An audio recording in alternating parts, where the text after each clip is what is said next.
Friends ఇక్కడ మనకి balancing అనేది కంప్లీట్ అయిపోయింది. ఇంతవరకు మనం బ్యాలెన్సింగ్ అనేది చేసాం కదా. ఇది టోటల్గా ఒక 20 అవర్స్ పైనే మనకి బ్యాలెన్సింగ్ అనేది అయిందనమాట. డిఫరెన్స్ కొంచెం ఎక్కువే ఉండింది.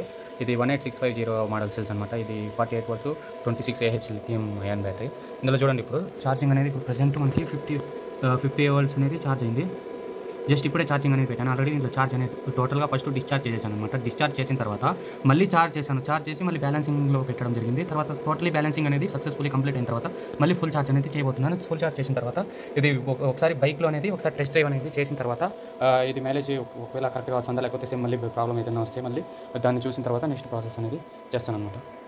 ఫ్రెండ్స్ మనకి ఇక్కడ ఛార్జ్ అవుతున్న బ్యాటరీ ప్యాక్ అనేది ఇక్కడ టోటల్ వోల్టేజ్ ఇప్పుడు మనకి ఇంతకుముందు బ్యాలెన్సింగ్ చేసాం కదా, అంటే టోటల్గా కంప్లీట్ అయిపోయింది బ్యాలెన్సింగ్ కంప్లీట్ అయిన తర్వాత ఛార్జ్ చేస్తున్నాను కదా. ఇక్కడ చూడండి ఛార్జ్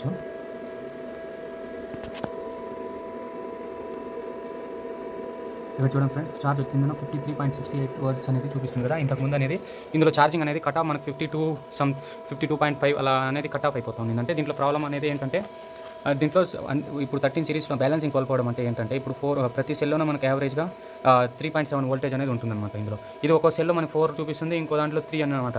ఇలా సంథింగ్ డిఫరెన్స్ ఉంది. దానికోసం మనం బ్యాలెన్సింగ్ చేస్తే సేమ్ అంటే అన్ని 13 సిరీస్లోనే మనకి సేమ్ ఒకే వోల్టేజ్ అనేది రావడం జరుగుతుంది. దానికోసం అనేది మనం బ్యాలెన్సింగ్ చేస్తాం అనమాట.